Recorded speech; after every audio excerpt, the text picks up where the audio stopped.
Hello students. Last class में मैंने आपको मल्टीप्लिकेशन थ्योरम के बारे में हल्का सा इंट्रोडक्शन दिया था, फॉर्मूले समझाए थे। मैंने आपको बताया था कि अगर इवेंट्स जो हैं या ट्रायल्स जो हैं आपकी इंडिपेंडेंट हैं, ठीक है। और इंडिपेंडेंट कब होते हैं? जब कॉइन बार बार थ्रो करते हैं, डाई थ्रो करते हैं बार बार, या बॉल या कार्ड वगैरह ड्रॉ करें विद रिप्लेसमेंट। तो उस केस में probability of A intersection B, दोनों इवेंट्स के एक साथ हैपन होने की प्रोबेबिलिटी दोनों की मल्टीप्लाई करेंगे।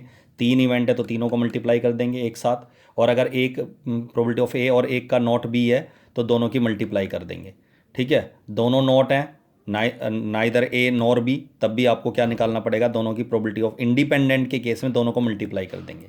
इंडिपेंडेंट नहीं है तो ये रूल नहीं लगेंगे, इंडिपेंडेंट हैं तो ये रूल लगाएंगे, मल्टीप्लाई करेंगे। और इवेंट्स अगर डिपेंडेंट हैं, डिपेंड करेगा और हमें ए इंटरसेक्शन बी की प्रोबेबिलिटी निकालनी होगी, तो ये मैं बता चुका हूँ लास्ट क्लास में कि ए की प्रोबेबिलिटी, उसके बाद अगर बी डिपेंड कर रहा है ए पे तो पहले ए हैपन होगा, फिर बी गिवन ए लिखेंगे, या पहले बी हैपन होता है तो फिर probability of A given B लिखेंगे, ए डिपेंड्स ऑन बी, ठीक है। और अगर ए बी सी तीन इवेंट है तो पहले ए हैपन होगा, फिर बी हैपन होगा, वो डिपेंड कर रहा होगा ए पे तो बी गिवन ए लिखेंगे, और सी दोनों पे डिपेंड कर रहा होगा ए बी पे तो सी गिवन ए इंटरसेक्शन बी लिखेंगे। अब क्वेश्चन देखो, ये मल्टीप्लिकेशन थोड़ा मैंने डिस्कस की थी, ठीक है। अब इसके ऊपर बेस्ड क्वेश्चन देखिए किस तरीके से इसको हम अप्लाई करेंगे क्वेश्चंस के अंदर। पहला क्वेश्चन है जी, प्रोबेबिलिटी ऑफ ए और प्रोबेबिलिटी ऑफ बी दे रखा है, ठीक है। हमें दोनों की प्रोबेबिलिटी दे रखी है और हमसे कह रहा है कि A and B are independent events, A and B are independent events with probability of A, probability of B find probability of A intersection B. तो सिंपल है, इंडिपेंडेंट है तो मल्टीप्लाई कर देंगे, तो 0.3 इंटू 0.4 0.12।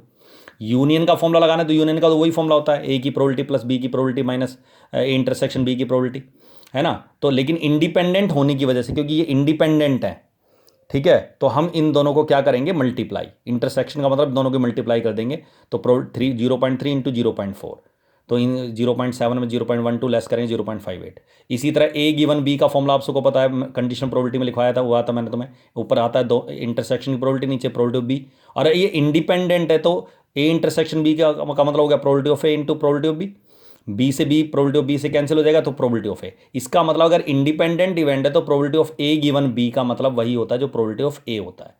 ए की पहले जिस इवेंट की हम ए की प्रोबेबिलिटी निकाल रहे हैं इसमें बी गिवन होगा, तो अगर इंडिपेंडेंट तो गिवन हो चाहे ना हो उसको असर ही नहीं पड़ेगा, क्योंकि ए जो ए के ऊपर है बी का कोई असर ही नहीं होगा उस केस में।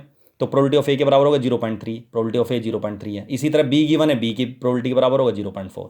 क्लियर है यहाँ तक? इसी तरह सेकंड क्वेश्चन देखो, ये कह रहा है a box of oranges is inspected bye examining 3 randomly selected oranges drawn without replacement. Without replacement का मतलब है एक ऑरेंज निकाला, उसको वापस नहीं रखा, फिर हमने सेकंड ऑरेंज निकाला, उसको भी नहीं रखा वापस, फिर थर्ड ऑरेंज निकाला।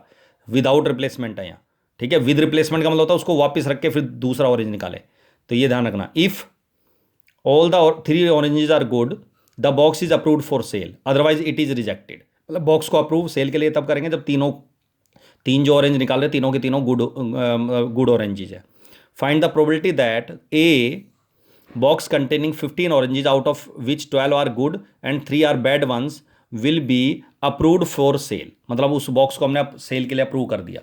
तो टोटल ऑरेंजेस 15 है, गुड ऑरेंजेस 12 है, बैड ऑरेंजेस 3 है। तो ये कह रहा है the box will be approved for cell. तो कब सेल के लिए अप्रूव करेंगे? जब हम सेलेक्ट करेंगे, जो हमने 3 ऑरेंज सेलेक्ट करें विदाउट रिप्लेसमेंट, वो 3 के 3 तीनों के तीनों कैसे हैं? Good oranges, selecting 3 good oranges.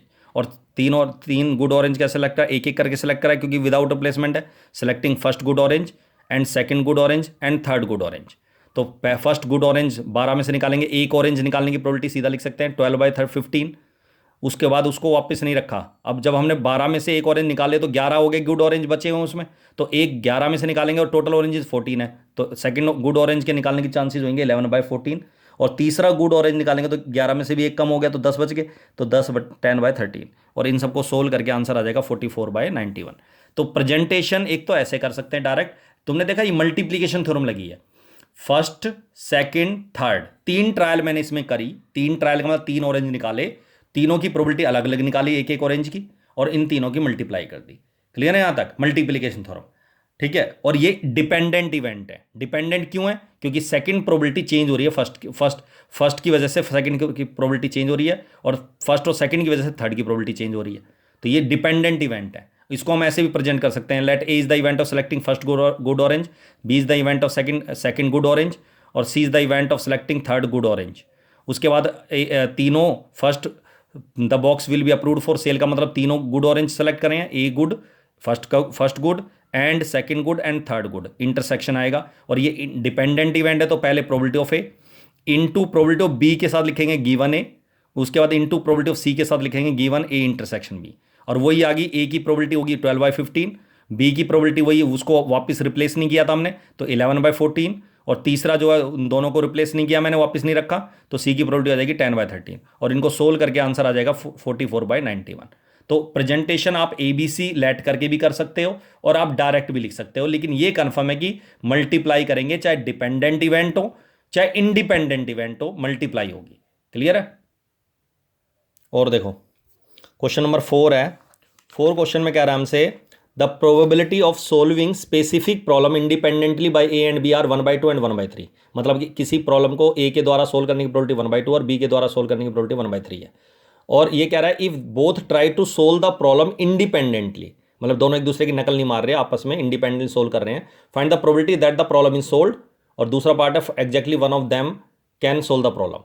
ठीक है, तो सबसे पहले देखो इसको ए बी तो पर्सन के नाम हो गए, तो लेट कर लो E is the event that A solve the problem और F is the event that B solve the problem. तो ए के द्वारा सोल्व करने की प्रोबेबिलिटी है 1/2, तो प्रोबेबिलिटी ऑफ ई हो गया 1/2, और बी के द्वारा सोल्व करने की प्रोबेबिलिटी 1/3 होगी। और ए के द्वारा ए सोल्व ना कर पाए, ना के लिए निकालते हैं नॉट की प्रोबेबिलिटी 1 माइनस प्रोबेबिलिटी ऑफ ई 1/2 आ जाएगी, नॉट एफ इसकी प्रोबेबिलिटी 1 - 1/3 2/3। ये एडवांस में शुरुआत में लिख लिया मैंने। अब ये कह रहा था प्रॉब्लम इज सोल्व। अब देखो प्रॉब्लम दो पर्सन को, एक प्रॉब्लम को मैंने दो आदमी को सोल्व करने के लिए दिया। अब प्रॉब्लम सोल्व कब होगी? उन दोनों में से कोई एक सोल्व कर दे, दूसरा ना करे, प्रॉब्लम सोल्व हो जाएगी। या दोनों सोल्व कर दे तो भी प्रॉब्लम सोल्व हो जाएगी। लेकिन अगर दोनों ना कर पाए सोल्व तो प्रॉब्लम सोल्व नहीं होगी। तो प्रॉब्लम सोल्व तब होती है जब at least one solve the problem. ठीक है, कम से कम एक सोल्व कर दे प्रॉब्लम। और एक सोल्व करने का मतलब है कि पहला सोल्व कर दे, ए सोल्व कर दे, ई लिख रहे हैं, बी ना करे, नॉट लगा दे इसके ऊपर, या ए ना करे बी कर दे, या दोनों सोल्व कर दें। बीच में और आएगा, और का मतलब ऐड होता है। और इन दोनों के बीच में याद रखना, अगर ई इंटरसेक्शन एफ है या एफ इंटरसेक्शन ई है या ई एफ है, बीच में ई एफ लिख रहा हूं इकट्ठा, बीच में कोई सिंबल नहीं है, तो ये अंडरस्टूड होता है कि वो इंटरसेक्शन है। ठीक है, एंड है, एंड मतलब इंटरसेक्शन। और इंडिपेंडेंट है तो इन दोनों के बीच में इंटरसेक्शन अंडरस्टूड है, और इंडिपेंडेंट है तो इन दोनों को मल्टीप्लाई करेंगे, इन दोनों को भी मल्टीप्लाई करेंगे क्योंकि ये भी इंडिपेंडेंट होंगे। ई एफ भी इंडिपेंडेंट है, क्यों दे रखा है क्वेश्चन में, इंडिपेंडेंटली सोल्व कर रहे हैं प्रॉब्लम को। तो प्रोबेबिलिटी ऑफ ई हमें दे रखा है 1/2 है, नॉट एफ की प्रोबेबिलिटी ये रही 2/3, नॉट ई की probability 1/2, probability of E F हो गया 1/3। इसी तरह प्रोबेबिलिटी ऑफ ई और एफ की प्रोबेबिलिटी होगी 1/2 इंटू 1/3। एलसीएम लेके 6 एलसीएम लेके सोल्व करेंगे तो 4/6, आंसर आ गया 2/3।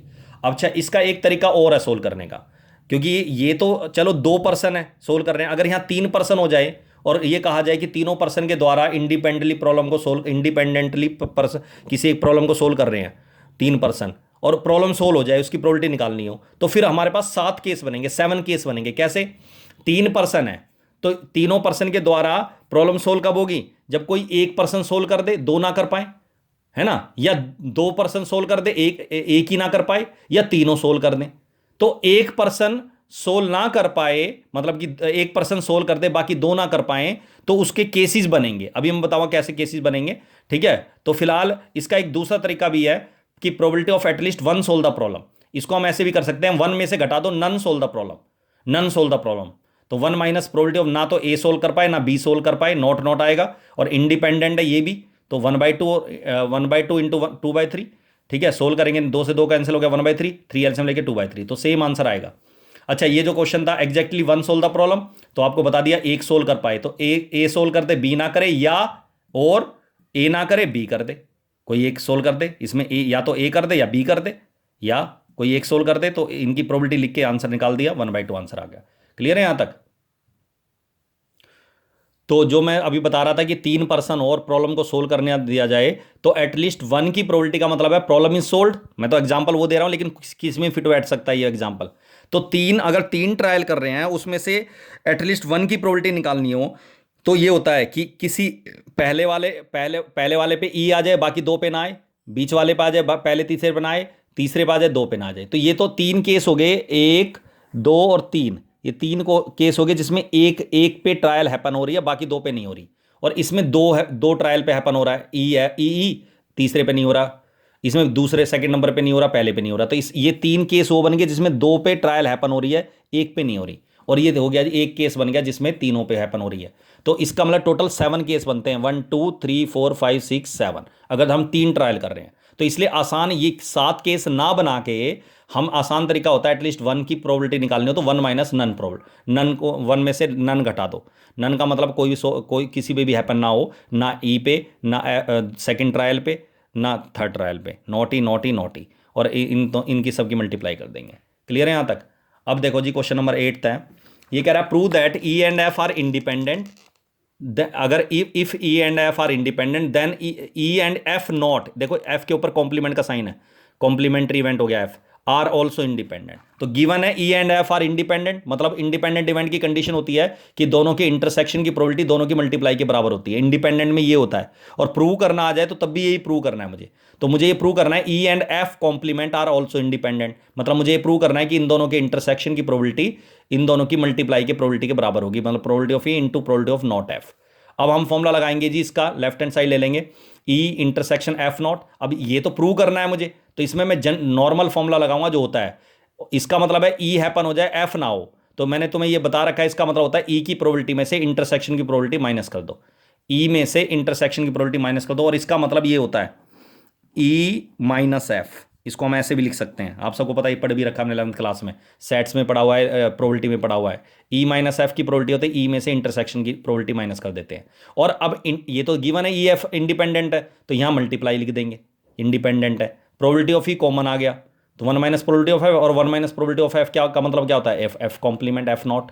तो बस ये मल्टीप्लाई राइट हैंड साइड आ गया, तो इसका मतलब ये आपके independent E and F not are also independent. ठीक है। और देखो क्वेश्चन नंबर 7 है जी, कह रहा है ए pair of dice is throne 4 times. एक पेयर ऑफ डाई मतलब दो डाई को 4 बार उछाला है, पेयर को 4 बार उछाला है, तो 4 ट्रायल की है मैंने इसमें। If getting a doublet is considered a success find the probability of 2 successes. मतलब getting a doublet is considered success का मतलब सक्सेस की प्रोबेबिलिटी निकालनी है मुझे, और सक्सेस क्या है, गेटिंग ए डबलेट। तो पहले तो लिख लो let E is the event of getting a doublet on a pair of die, मतलब एक पेयर के ऊपर डबलेट आने के चांस होता, आप सबको पता 6 डबलेट होते हैं। जब आप पेयर ऑफ डाई को छालते हैं तो 36 पॉसिबिलिटी आती है, उनमें से 6 डबलेट होते हैं, ये 1 1 2 2 3 3 4 4 5 5 6 6, तो 6/36 1/6 आ गई। और डबलेट ना आने की प्रोबेबिलिटी होती है 1 माइनस 1/6 5/6। अभी कह रहा है कि मुझे 6 जो मैंने 4 बार थ्रो कराया है पेयर ऑफ डाई को, उसमें से मुझे find the probability of 2 successes, मतलब किन्हीं 2 पे डबलेट आ जाए, 2 सक्सेसेस। तो getting doublet on any 2 throws, ठीक है, किसी भी 4 थ्रो में से किन्हीं 2 थ्रो पे डबलेट आ जाए, तो पहले 2 पे आ जाए बाकी 2 पे ना आए, या पहले वाले 2 पे ना आए दूसरे बाकी 2 पे आ जाए। और ये इंडिपेंडेंट है, याद रखना, डाई को थ्रो करना या कॉइन थ्रो करना जो होते हैं इंडिपेंडेंट होते हैं। ठीक है। तो इस सिचुएशन में क्या कह रहा है ये कि 2 पे आ जाए, तो पहले 2 पे आ जाए बाकी 2 पे ना आए, पहले 2 पे ना आए दूसरे पे 2 पे आ जाए, दूसरे और चौथे पे आ जाए, पहले और तीसरे पे ना आए। तो ये टोटल 6 केस बनेंगे ऐसे। तो 6 केस बनेंगे, तो 6 टाइम्स ऑफ इनको सबकी मल्टीप्लाई करके प्रोबेबिलिटी, क्योंकि इसकी multiply probability of E into probability of E into probability of not E into probability of not E, क्योंकि 2 पे प्रोबेबिलिटी ऑफ ई है, 2 पे नॉट एफ है, 6 के 6 केसों में। तो 2 पे प्रोबेबिलिटी ऑफ ई है, 2 पे प्रोबेबिलिटी ऑफ नॉट एफ है, नॉट ई है। तो 5/6 5/6, तो 6 से एक 6 कैंसिल हो गया, तो यह आ जाएगा 25/216, ये आंसर आ गया। तो जब इन ट्रायल से इंडिपेंडेंट होते हैं, कॉइन थ्रो कर रहे हैं, डाई थ्रो कर रहे हैं, या विद रिप्लेसमेंट या विदाउट रिप्लेसमेंट निकाल रहे हैं। अगर विद रिप्लेसमेंट है तो इंडिपेंडेंट है, कॉइन थ्रो करना बार बार, डाई थ्रो करना, चाहे पेयर ऑफ डाई को थ्रो करें, चाहे विद रिप्लेसमेंट बॉल निकाल रहे हैं, कार्ड निकाल रहे हैं, तो वो इंडिपेंडेंट होते हैं। तो उनको हम एक ही इवेंट से ऐसे ई सेम इवेंट के लिए चारों ट्रायल के लिए ई यूज कर सकते हैं। लेकिन अगर डिपेंडेंट है तो फिर मैं एक ई यूज नहीं कर सकता, एक को ई लूंगा, एक को एफ, एक को जी, एक को एच, अलग अलग लेने पड़ेंगे चारों ट्रायल्स के लिए, क्योंकि प्रोबेबिलिटी में चेंज आएगा। 6 क्वेश्चन देखो, एक ये कह रहा है ए speak truth in 60% of cases while B in 90% of cases. In what percentage of cases are they likely to contradict each other in stating the same fact? मतलब कॉन्ट्राडिक्शन की प्रोबेबिलिटी निकालनी है। तो लेट कर लो, E is the event that A speak truth, F is the event that B speak truth। तो E की probability है 60% केसों में A सच बोलता है तो 60/100 3/5, और B सच बोलता है 90% केसों 90/100, प्रोबेबिलिटी ऐसे लिखेंगे 90/10 9/10। और नॉट ई की प्रोबेबिलिटी आ जाएगी 1 - 3/5 2/5, नॉट एफ की इसकी प्रोबेबिलिटी आ जाएगी 1 - 9 1/10, 9/10 को माइनस करेंगे 1/10। कॉन्ट्राडिक्शन कब आता है, दोनों में विरोध कब होगा? जब एक सच बोलेगा एक झूठ बोलेगा, तब होता है कॉन्ट्राडिक्शन। तो ए सच बोले बी झूठ बोले, या ए झूठ बोले बी सच बोले, तब कॉन्ट्राडिक्शन होता है। और कॉन्ट्राडिक्शन, और दोनों एक ही मत पर सहमत कब होंगे? जब दोनों या तो सच बोलेंगे या दोनों झूठ बोलेंगे, तो वो दोनों एक ही उस पर क्या हो जाएंगे? सहमत हो जाएंगे। ठीक है, तो इसकी प्रोबेबिलिटी, इन सब की प्रोबेबिलिटी रख के इसे सोल्व कर दिया जी। 21/50 परसेंटेज निकालनी है तो 100, इसको 2 से मल्टीप्लाई 42/100, और 42% इसका आंसर आ गया। तो ये जो प्रैक्टिस असाइनमेंट 1 है और प्रैक्टिस असाइनमेंट 2 है, ये आपकी कंप्लीट हो गई हैं। इनको कंप्लीट कर लेना, दैट्स ऑल। ठीक है, अगली क्लास में बेस थ्योरम डिस्कस करेंगे।